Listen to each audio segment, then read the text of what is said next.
손을 주께 높이 듭니다. 내 찬양 받으실 주님, 내 마음을 주께 완자합니다. 내 찬양 받으실 주, 슬픔 대신 희락을, 슬픔 대신 희락을, 죄 대신 화관을, 근심 대신 찬송을, 찬송의 옷을 주셨네. 내 손을 주께 높이, 내 손을 주께 높이, 할렐루야. 주님을 찬양합니다.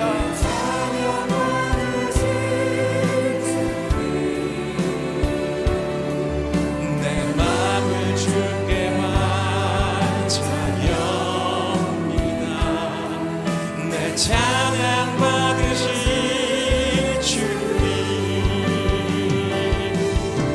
슬픔 대신 희락을, 죄 대신 화관을, 근심 대신 찬송을,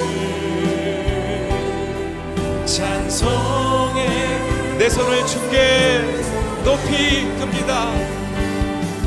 내 손을 주께 높이 듭니다. 내 찬양 받으실 주님, 내 마음을 주께 완자합니다. 내 찬양 받으실 주님, 슬픔 대신, 슬픔 대신 희락을, 죄 대신 화관을, 근심 대신 찬송을, 찬송에 경배하리 주 하나님, 경배하리 주 하나님, 전능하신 주, 경배하리 평화의 왕, 주를 사랑합니다. 찬양하세.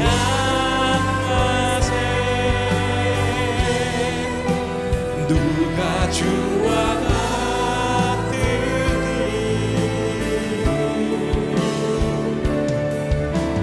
경배하리 주 하나님, 전능하신, 경배하리 주 하나님, 경배하리 주 하나님, 전능하신 주, 경배하리 평화의 왕, 주를 사랑합니다. 찬양하세. 누가 주와 같으니,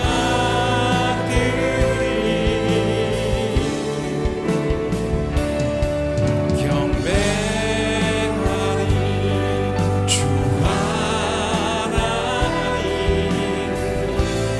우리 온 마음과 뜻과 정성을 다하여 두 손 높이 들고 주님을 경배합니다. 경배하리 주 하나님, 전능하신 주, 경배하리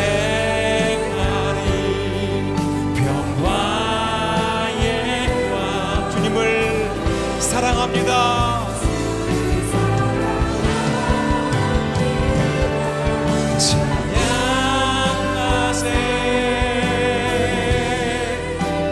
누가 주와 같으리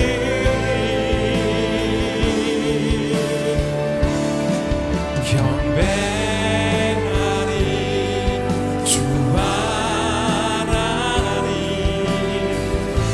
전능 찬양하세 누가 주와 같으리 찬양하세 누가 주와 같으리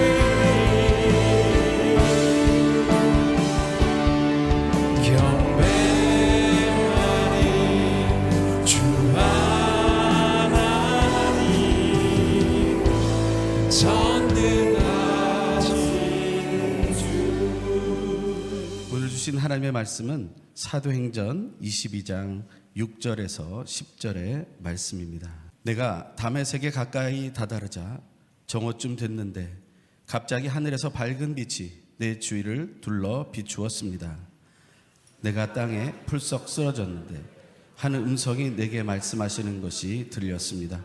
사울아 사울아 내가 왜 나를 핍박하느냐. 내가 물었습니다. 주여 당신은 누구십니까? 그분이 내게 대답하셨습니다. 나는 내가 핍박하는 나사렛 예수다.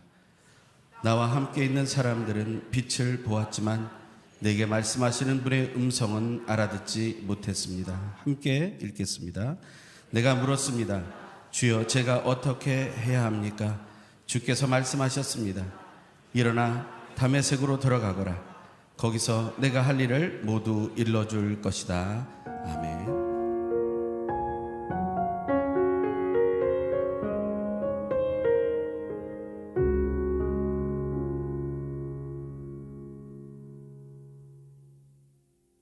안녕하세요, 성도 여러분.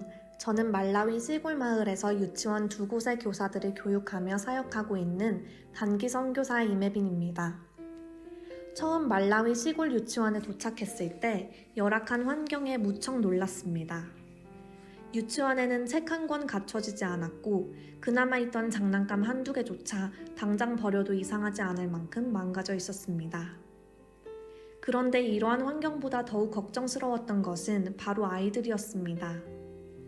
하루는 선생님이 한 아이를 지목해 색깔을 물어보더니 아이가 잘 대답하지 못하자 NO! 라고 크게 소리쳤습니다. 선생님의 무서운 얼굴과 날카로운 목소리가 아이들에게 두려움을 심어주지는 않을까 걱정되었습니다. 밝고 귀여운 아프리카 아이들의 모습을 상상했던 저는 그런 선생님이 익숙하다는 듯 무표정한 아이들의 모습에 큰 충격을 받았습니다. 이에 저는 깨끗한 시설 관리와 질 좋은 교육 제공이라는 목표를 잠시 내려놓고 아이들에게 미소를 되찾아 주기로 결단했습니다. 이를 위해 교사 교육이 우선되어야 했지만 대부분 정규 교육을 받지 않은 마을 주민들로 꾸려진 유치원의 변화는 쉽지 않았습니다. 막막한 심정에 그만 포기하고 싶을 때 저는 하나님께 기도했습니다. 하나님께서는 저를 왜 이곳에 보내셨는지 또 중요한 것이 무엇인지 알려주셨습니다.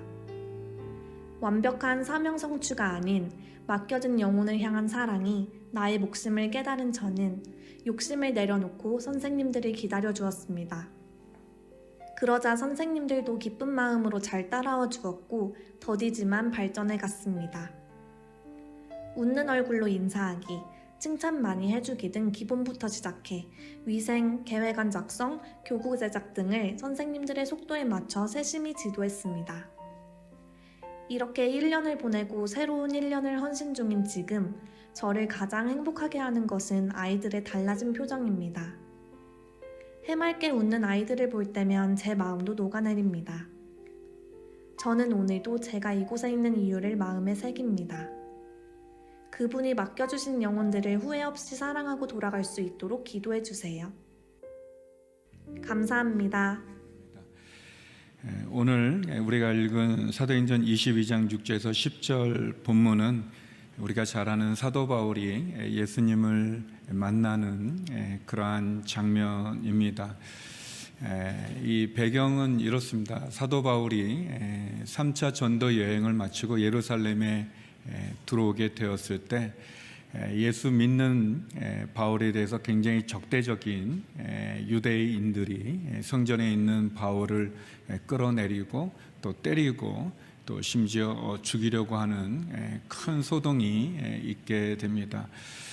로마 천부장은 예루살렘에 큰 소동이 일어났다고 하는 이야기를 듣고 몇몇의 백부장들과 군인들을 동원해서 성전에서 많은 유대인들로부터 린치를 당하고 또 어려움을 겪는 바울을 붙잡게 됩니다. 그리고 바울을 쇠사슬에 묶어서 그리고 신문을 하고 그리고 왜 이 소동이 일어났는가, 왜 이 사람을 이렇게 죽이려고 하는가 묻게 됩니다.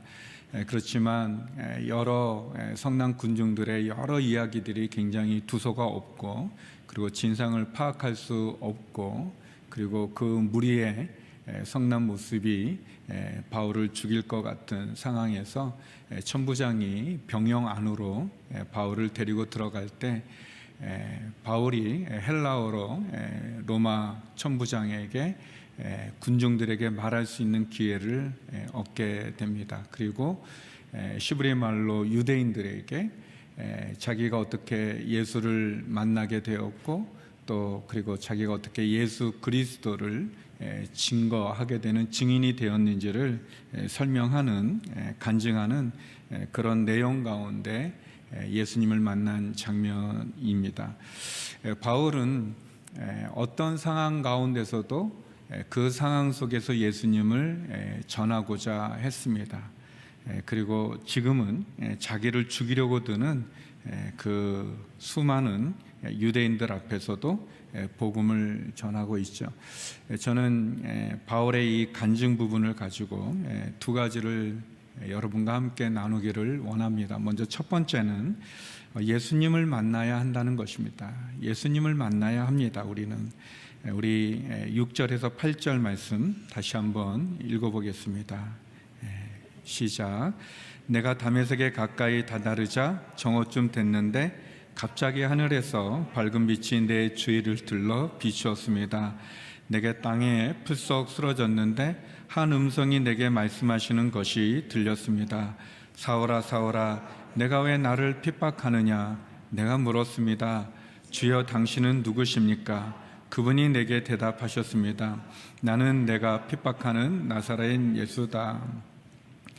이 앞부분인 1절에서 5절을 보면 바울은 자기를 소개합니다. 먼저 자기의 출생에 대해서 말하는데 자기는 유대인으로 길리기아 지방의 다소라는 곳에서 태어났지만 그러나 자란 것은 예루살렘에서 자랐다고 얘기합니다. 그리고 가말리엘이라고 하는 아주 유명한 지도자, 유대 지도자에게서 정통적인 율법의 교육을 받았다고 얘기합니다. 또 하나님에 대한 열심이 많아서 자기도 이 무리들, 성난 군중들처럼 예수 믿는 사람을 죽이기까지 협박했고 또 죽이기도 하고 또 남녀를 가리지 않고 모두 잡아다 감옥에 집어넣고 심지어 대제사장과 공회로부터 공문을 얻어서 다메섹에 있는 기독교인들을 잡으려고 떠났다라고 이렇게 얘기를 합니다.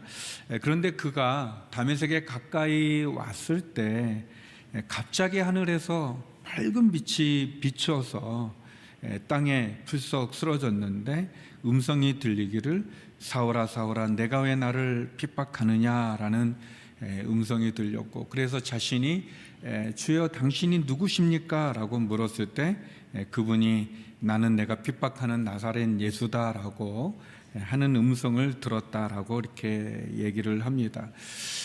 바울이 자신에 대한 짧은 소개 이후에 그가 어떻게 예수님을 만났는지를 설명합니다.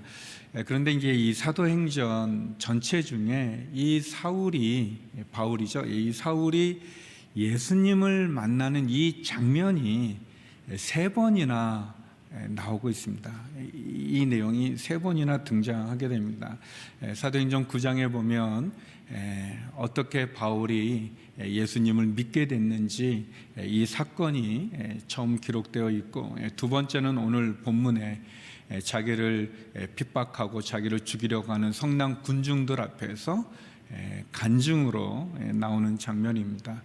그리고 또 한 번은 26장에 가게 되면 유대 총독 베스도와 그리고 아그리빠 왕 앞에서 바울이 자기를 변론하면서 또 이 장면이 등장합니다. 사도행전을 기록한 분은 이제 누가로 알려져 있는데, 누가는 왜 이 장면을 이렇게 3번씩이나 반복해서 기록했을까? 그거는 우리가 쉽게 이해할 수 있는 것은 아주 중요하다는 거죠. 이 장면이 바울이 예수님을 만나는 장면이 중요하기 때문에 이렇게 3번이나 기록을 합니다. 여러분은 어떻게 예수님을 만나셨는지요? 우리는 분명한 것은 예수님을 만나야 됩니다. 그리고 그 예수님을 만난 것은 뭐 바울과 같이 어떤 극적이고 그리고 아주 환상적이고 아주 신비롭지는 않을 수 있어도 우리는 분명히 우리의 삶의 변화가 일어나는 그런 예수님을 만나야 됩니다. 그리고 그것은 이례적인 사건으로 끝나서 되는 것도 아니고 계속 예수님을 만나야 됩니다. 바울이 예수님을 만난 장면은 굉장히 극적입니다. 너무 극적이죠. 그래서 어떤 분은 또 그런 분도 계시더라고요. 나도 이렇게 좀 만났으면 좋겠다. 그냥 갑자기 그냥 밝은 빛이 비춰가지고 쓰러지는데 음성이 들리기를, 그런 분도 있는데, 제가 묻고 싶은 거는 이렇게 이제 바울이 이렇게 예수님을 이렇게 극적으로 만나고, 그리고 그 다음에 바울의 인생의 삶은 너무 달라졌잖아요. 너무 다르고, 그리고 이후에 우리가 아는 것처럼 바울은 돌에 맞아 죽을 뻔도 하고, 감옥에 갇히기도 하고, 그리고 도망 다녀야 되고, 먹지 못하기도 하고, 그리고 풍랑 가운데 이렇게 끝이 보이지 않는 어둠 가운데 처하기도 하고, 그리고 마지막엔 순교하지 않습니까? 이제 제가 나도 이렇게 좀 만났으면 좋겠다고, 그래서 그러면 바울같이 사시겠냐고, 결혼도 안 하시고 그냥 굶주리고 매 맞고 그랬더니 그거는 아니라고. 그래서 이제 제가 생각한 거는 뭐 이렇게 극적이지는 않더라도, 그리고 또 이렇게 극적으로 안 만나주시고 조금 약하게 만나주시고 그냥 좀 그래도 바울처럼은 안 살아갈 수 있으면, 우리가 이렇게 극적이지는 않지만 이렇게 바울이 만난 것처럼 막 이렇게 엄청나지는 않지만, 그러나 분명한 것은 예수님을 만나야 한다는 것입니다. 근데 그 예수님을 만나는 것이 애매하거나 뭐 모호하거나 내가 만났는지 안 만났는지 잘 모르겠다, 뭐 그런 것은 아닙니다. 바울은 그가 성난 군중들 앞에서든 또는 힘이 있고 권력이 있는 총독과 왕 앞에서든 아니면 그가 감옥에서 그를 지키는 간수에게 나눴던 말이든, 바울은 분명히 자기가 만난 예수님을 간증하고 있습니다. 자기가 만난 예수님을 증거하고 있습니다. 자기가 만난 그 예수님이 자기를 어떻게 변화시켰는지를 고백하고 있습니다. 여러분, 바울이 여기 보면 그가 논리로 예수님을 만난 게 아니지 않습니까? 그가 율법을 가지고 토론하는 중에 만난 게 아니지 않습니까? 그냥 만난 겁니다. 자기를 찾아오신 그 예수님을 만난 거죠. 성도 여러분, 우리가 예수님을 만나는 것은 심각한 고민, 또 심각한 어떤 뭐 논리로 예수님을 만나고 이해가 안 돼서 예수님 만나지 못했다, 그런 것이 아닙니다. 우리가 고민도 해야 되고 연구도 해야 되고, 그리고 굉장히 우리가 어떻게 보면 몸부림치듯이, 그러나 애매하고 모호한 것이 아니라 분명하게 어떤 위치에서든 어떤 상황에서든지 누구에게든지 말할 수 있는 그 예수님의 만남이 우리에게 있어야 되는 것입니다. 그냥 예수 믿는 척하는 것이 아니라 예수를 믿어야 합니다. 그냥 예수 만난 것 같은 오순절 성령의 사건을 경험한 제자들이 내가 성령이 왔나 안 왔나 그러지 않았지 않습니까? 복음은 모호하지 않습니다. 애매하지 않습니다. 헷갈리지도 않습니다. 우리가 예수님을 만나는 그 만남은 애매하거나 모호하거나 잘 모르겠는데요가 아닙니다. 만약 내가 예수님을 만난 것이 잘 모르겠다면 아직 못 만난 것입니다. 그래서 만나셔야 됩니다. 만난 그 간절함, 그 예수님을 만나고 싶어하는 그 열정이, 그 간절함이 우리에게 있어야 되지 않겠는지요. 바울이 사울아 사울아 왜 나를 핍박하느냐 그랬을 때 질문하죠. 주여 당신은 누구십니까? 주여 당신은 누구십니까? 나는 내가 핍박하는 예수다라고 얘기합니다. 바울은 예수님이 살아계실 때 예수님을 만난 적도 없습니다. 또 뭐 예수님과 뭐 논쟁했던 적도 없습니다. 바울은 예수님을 만난 적이 없는데, 근데 예수님이 이 사울을 만날 때 우리가 읽은 것처럼 그 이름을 2번이나 불러요. 사울아 사울아 내가 왜 나를 핍박하느냐 그랬어요. 여기도 보면 참 그렇죠. 뭐 바울이 예수님 핍박하고 예수님 때리고 예수님 십자가에 못 박는데 막 앞장서고 그러지 않았잖아요.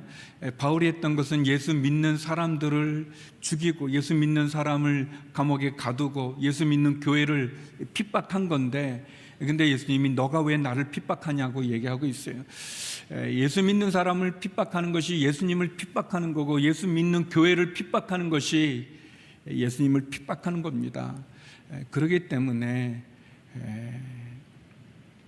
우리가 이 믿음이 없는 사람들이 교회를 막 핍박하고 교회를 막 이렇게 험담하고 그것을 못하게 해야 됩니다. 사실 그게 예수님 핍박하는 거니까. 근데 여기 보면 바울이 직접 예수님을 만난 적도 없고 예수님 십자가 못 박지도 않았는데도 불구하고 예수님이 사울의 이름을 안다는 겁니다. 그 이름을 알아서 그 이름을 불러주시는 거예요. 성도 여러분, 우리가 예수님을 못 만났다 하더라도 예수님 우리의 이름을 아시고 우리를 아시는 분이십니다. 우리의 이름을 부르시죠. 사울의 이름을 부른 것처럼 그렇게 부르십니다. 예수님 우리의 이름을 아시고 우리의 삶과 우리가 어떤 일을 하는지를 아시는 분이십니다.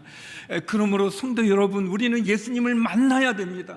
예수님 우리를 만나기를 원하시죠. 원하실 뿐 아니라 우리가 그분을 제대로 만나지 못한다면, 그분을 알지 못한다면 그것이 얼마나 안타깝겠습니까? 심지어 잘 알지 못해서 예수 믿는 사람들을 박해하고 핍박하고 교회를 핍박하는 것, 그게 예수님을 핍박하는 그런 장면인데 말이죠. 우리가 예수님을 찾고 만나고 구하면, 그러면 예수님은 우리를 만나 주시는 분이십니다. 근데 재밌는 사실은 이런 만남을 다른 사람들은 몰랐다는 거예요. 다른 사람들은 듣지 못했다는 건데, 9절 말씀인데요. 9절 같이 한번 읽어보겠습니다. 시작. 나와 함께 있는 사람들은 빛은 보았지만 내게 말씀하시는 분의 음성은 알아듣지 못했습니다. 여러분, 여기 보면 그 빛이 비치고 뭐가 일어나는 거는 아는데 다른 사람들은 몰라요. 바울만 아는 겁니다. 바울만 아는 거예요. 우리가 그렇게 예수님 만나야 됩니다. 다른 사람들은 몰라도 나는 아는 그런 간증이 있어야 되는 거예요. 그런 만남이 있어야 됩니다. 여러분에게 그런 만남이 있는지, 여러분의 가슴을 뜨겁게 만드는, 여러분의 인생을 뒤바꿔 놓는, 여러분의 삶에 이 세상도 온데간데 없고 예수와 나만 있다는 그 찬송가의 가사처럼 그런 만남이 있어야 되는 것입니다. 그것이 신앙이죠. 그것이 믿음이죠. 성도 여러분, 저는 저와 여러분 우리들의 삶 속에 그런 만남이 있기를 주의 이름으로 축원합니다. 다른 사람은 이해할 수 없어도, 다른 사람은 몰라도 나는 너무 행복한, 나는 너무 기쁜, 그냥 이대로 주님 곁에 가도 좋을 만큼 그런 만남, 그런 성령의 은혜를, 성령의 체험을, 그리고 예수님의 그 만남이 우리 가운데 있어야 됩니다. 두 번째는 오늘 본문에 보면 예수님 사명을 주십니다. 예수님 사명을 주십니다. 우리 10절 말씀인데요, 같이 한번 읽어보겠습니다. 10절 시작. 내가 물었습니다. 주여, 제가 어떻게 해야 합니까? 주께서 말씀하셨습니다. 일어나 다메섹으로 들어가거라. 거기서 내가 할 일을 모두 일러줄 것이다. 예수님의 대답에서 제가 두 가지를 나누고 싶은데, 먼저는 예수님 첫 번째는 사명을 주신다는 겁니다. 사명. 거기서 너가 할 일을 내가 알려줄 거다. 너가 할 일이 있다는 거예요. 예수님 사울을 만나셨는데, 만난 그 사울이 제가 어떻게 해야 합니까? 물을 때 예수님 대답이 뭐냐면 너가 할 일을 알려주겠다라고 얘기합니다. 아직 그것이 어떤 일인지는 사울은 모르지만 예수님은 계획이 있으신 거예요. 뜻이 있으신 거예요. 목적이 있으신 거예요.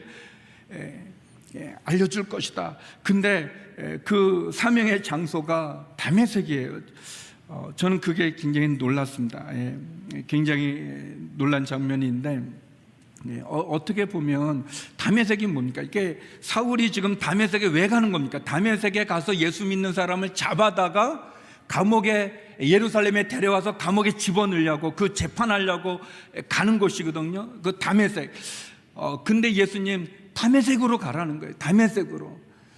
근데 예수님 뭐가 달라졌나? 다메섹은 그대로인데, 다메섹 그 장소는 그대로인데 사람이 바뀐 거예요.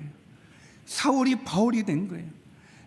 전에는 예수 믿는 사람을 잡아서 가두려고 했던 그 장소가 이제는 예수님을 만난 이후에는 거기서 사명을 듣는, 그리고 아나니아라고 하는 경건한 기독교인을 통해서 그가 그 밝은 빛에 눈을 잃어버렸는데 보지 못했는데 보게 되고, 그리고 소명을, 사명을 듣게 되는 것이죠.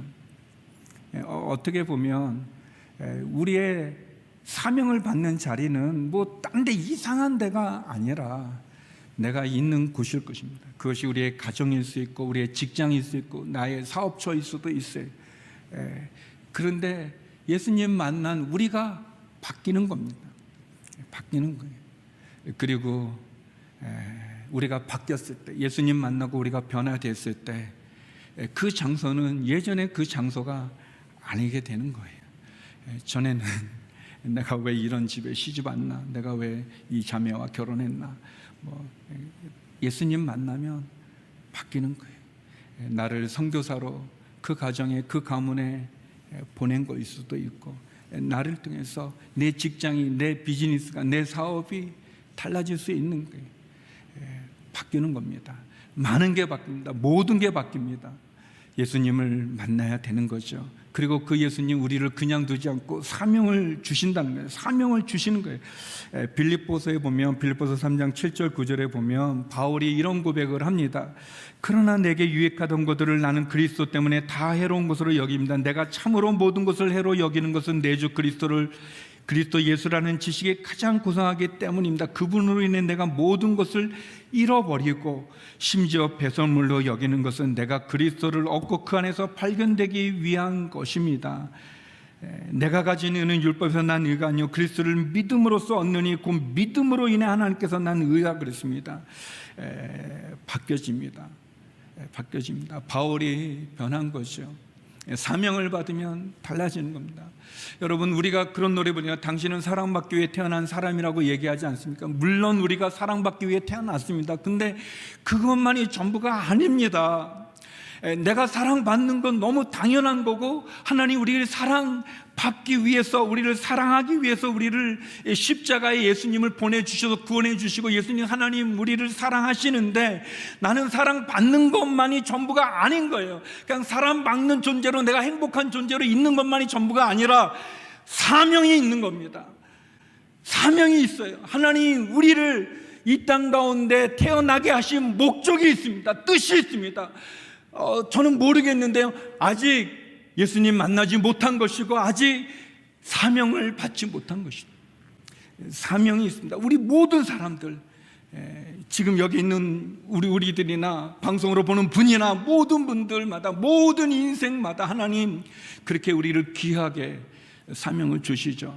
그리고 두 번째, 제가 깨닫는 건 예수님 준비하신다는 겁니다. 그러니까 사명만 주고는 그냥 나 몰라라 하시는 게 아니라 너 이 일 하라고 모른 척 하시는 게 아니라 준비해 주신다는 겁니다.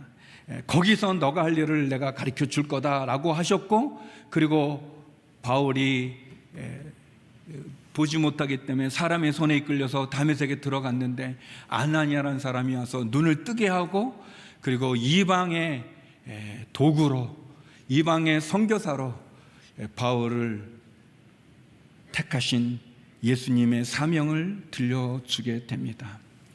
성도 여러분, 예수님 우리에게 사명도 주시고 또 그 사명을 감당할 능력도 주시고 은혜도 주시고 사람도 붙여 주십니다. 짧은 간증하고 마치도록 하겠습니다. 제가 아주 오래전에 이제 중국에 선교사로 가야 되는 그런 상황에서 제게 주어진 임무는 중국에 먼저 가 계신 우리 장로님을 도와서 북경 외곽에 농장을 이렇게 세우는 그런 역할이었습니다. 장로님은 두란노 해외 선교회를 이렇게 세우시는데 큰 일을 하신 분이시고 또 의사셨지만 농촌도 사랑하시고 또 농장도 이렇게 경험하셨던, 농장도 조그만 농장도 이렇게 하셨던 그런 경험이 있는 분이셨어요.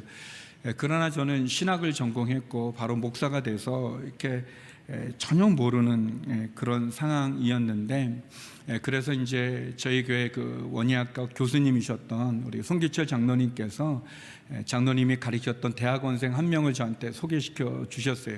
좀 나이가 있는 분인데 그분은 이제 고향에서 난을 조직배양해서 사업을 하는 강 사장님이라는 분이신데, 이제 그분이 이제 저에게 이제 난을 이렇게 어떻게 조직 배양해야 되는지 키워야 되고 뭐 그런 걸 가르쳐 줬는데, 그 강 사장님은 좀 신앙이 좀 깊지 않은 분이셨고 그 부인이 굉장히 신앙이 깊은데 저에게 부탁하기를 좀 그 남편을 좀 잘 예수님 믿게 해달라고 그 일대일을 좀, 그래서 이제 그분이 저에게 이제 이 농장에 대한 난에 대한 것을 가르쳐주고 저는 일대일하고 이제 그렇게 서로 이제 상호간에 이제 그런 뭐 계약은 아니지만 이제 그렇게 서로 하는 시간을 가지면서 이제 교제하게 되면서 그분이 왜 이걸 배우냐 목사가 뭐 그래서 이제 선교지에 가려고 하고, 그리고 또 장로님 얘기하고 그 강사장님이 그 장로님 생애에 대해서 굉장히 또 저에 대해서도 또 이제 좋은 인상을 가지셔서 그래서 이제 같이 교제하게 됐었습니다. 제가 선교지에 갔었던 96년 이후에 97년, 98년에 IMF가 오게 되었는데 그때 난을 하려는 그 계획이 이제 선인장으로 바뀌게 되었는데 그 선인장에 대한 정보와 또 그것을 수입하는, 수출하고 수입하고 또 그것을 팔고 그런 모든 것에 이 강 사장님이 굉장히 많은 도움을 주셨습니다.